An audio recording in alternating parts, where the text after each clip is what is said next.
Hey guys, hope you're doing well. Hope you're having a great day. So yeah, today I'm really excited for today's video. Honestly excited about the growth of this channel and where I plan to take this channel and where this is going to go. Basically in this channel, we're going to share a few case studies, insights from clients that we're currently managing ads for, as well as some key trends we are seeing in the marketing space right now. So for the first video, obviously please bear with me. It's my first ever video, so it could be a little bit bumpy. But yeah, in terms of the first video, I want to speak about why consolidated ad accounts can potentially be killing your growth. Okay. So obviously, don't get me wrong, I am a huge fan of consolidated accounts, especially in the beginning. But at a certain point, it can be hindering your growth. And this is what we've noticed in these two accounts. And when we completely shifted their structure and their strategy, they saw quite a bit of growth. So yeah, just want to jump into your pros and cons, first of all, of your consolidation accounts. So basically in terms of pros, you're obviously going to have faster learning. Reason I say that, if you put a campaign where it has $100 budget, let's say, you split that out, let's say between 10 ad sets at $10, you're going to get less learnings than if you just put it all in one CBO at $100. Okay. So also you're going to get better algorithm performance just because it's getting more signals, easier scaling in a sense, also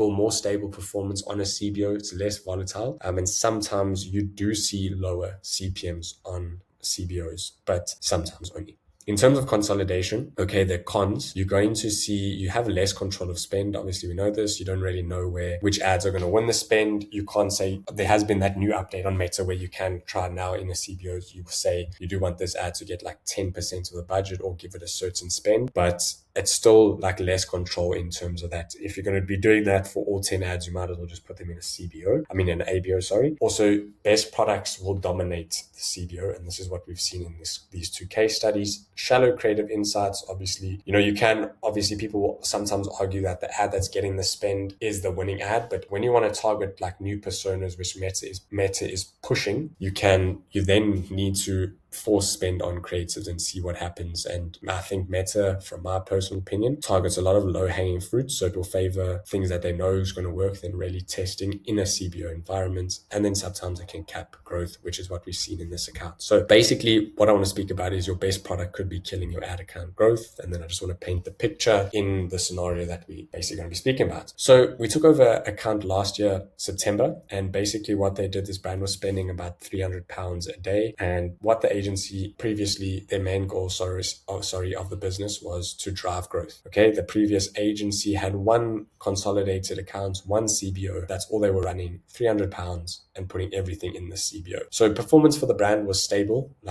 monthly, constantly stable. They weren't seeing a large amount of growth, but what we've seen, what they wanted to do is they felt like their growth was capped and they came to us to please try help solve the problem. So what we noticed is that one CBO controlling all the products, Meta was prioritizing the easiest conversion. So when we dived into the brand, they had 6 SKUs. Okay. Basically what was happening in the CBO, their 3 best SKUs were getting all of the spend. Okay. Which was their top performing products, rightly so, and then they had 3 other SKUs getting none. So they were still creating creative, still trying to get insights of these 3 lower SKUs, but they weren't getting anything in terms of the account performance. So what we did is basically the other products were being starved by spend. And then what we decided to do is balance out everything. So we took the budget, we asked the brand if they could please try a little bit of a budget increase. And they said, that's fine. So what we did is we created a CBO for the low performing SKUs. Okay. Reason we put it in a CBO is because these 3 SKUs haven't really got historical data. So we didn't want to force them in an ABO and force too much spend where it would absolutely tank efficiency for this brand. What we did is put the 3 low SKUs into a CBO with all the creatives and let them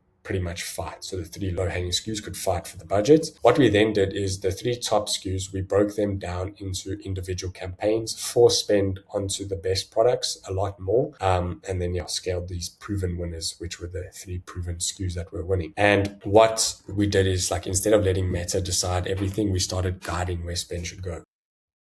Basically, what we ended up noticing is that the top 3 SKUs actually scaled significantly. Reason being, because now the £300 wasn't going, it was now getting each top 3 SKUs was basically getting more spend constantly, okay? So in the CBO, sometimes one SKU would win this X amount a day, the next day it would be different. So now it was getting constant spend behind it, which allowed constant like reach, constant impressions and so on, and led to a lot of growth, okay? The lower SKUs, what they started gaining attraction. So these products were really, really good. They just needed a little bit more creative testing and getting a little bit more granular on these. And we also started to see what clients were saying in terms of comments, and that's why they maybe not be buying the product, or just getting more feedback, okay, because they were now getting spend which they weren't previously getting, okay. What it also allowed us to do is get better creative learnings, because not everything was dominated by one or two creatives in the CBO. We could get a little bit more granular with the testing, which was really, really good, and what the brand wanted. So we could now target personas. We also noticed that for the top 3 SKUs, they were only really getting purchases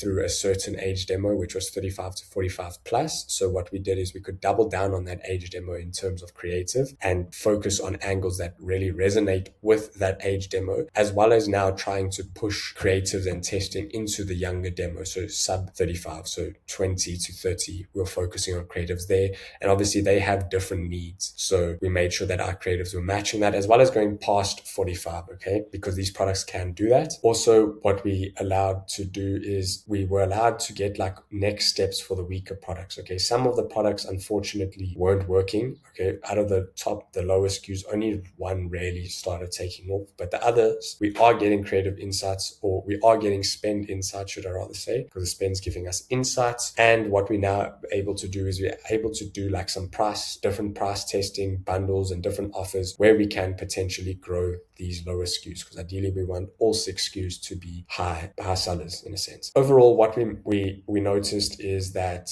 the business was growing. The growth was not capped now. They were getting constant month-on-month improvements, and the brand was really, really happy. So basically, just to sum it all up, consolidation works, okay? But it's not a one size fits all for all brands, okay? Every account is different. Best practices are a starting point, not the answer. So like everyone says consolidation is the best way to start, but I wouldn't just stick with that forever. You know, you got to start, like once you start learning the brand, once you start knowing your brand or knowing what's working, start pivoting, start testing new things. Like don't get stuck in the mud, okay? Basically, don't get stuck in one way of thinking. Test, adapt, and build around the business, not the platform, okay? You know your business, you know your platform. Start testing certain things. So just to jump into like the accounts. So basically what we did for this brand is they're now spending a lot more. So this is just looking at this month to date. You can see we spent a lot more than £500, but basically we now have a cost cap testing. So we're forcing some spend on some previously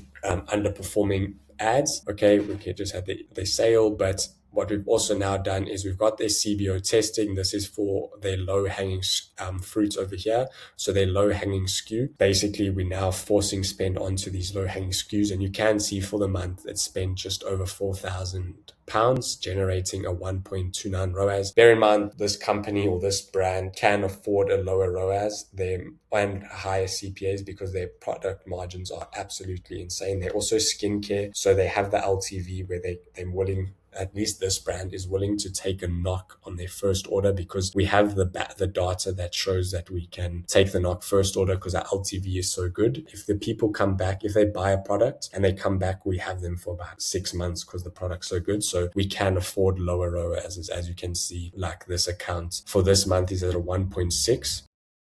But if I show you like year to date, it's probably also roughly the same. It's not going to be much higher. And this is also using triple whale total impact, which we know they're really, really granular. So you can see 1.7, 1.59, sorry. And you can see how much we've spent. But yeah, jumping back into just going through like April.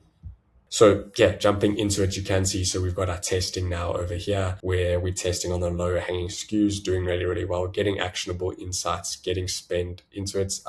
So yeah, looking good. Then we've got over here, we've got one of the higher hanging SKU products where basically we're just forcing spend onto our top performing SKUs. You can see this is doing really, really well. Good amounts of spend just for this. This is one SKU in here. Good, nice data, almost at that 2 mark, which is great to see purchases, good to see new customers and all of that coming in. campaign. Then we've got this campaign over here, which is basically the second top performing SKU over here, which is doing really, really nice to see. Okay, which is great. And then we've got once, and again, we've got our third top performing SKU. So you can see we've broken these all out, and you can see that obviously we've increased spend quite a bit now because they've seen quite a substantial amount of growth, because we've also been allowed to test when we took over from September. But you can see that these three campaigns over here, these three over here, you can see that we've been able to really push a lot of spend into the top performing SKUs, where in the past, if the old agency just carried on with regards to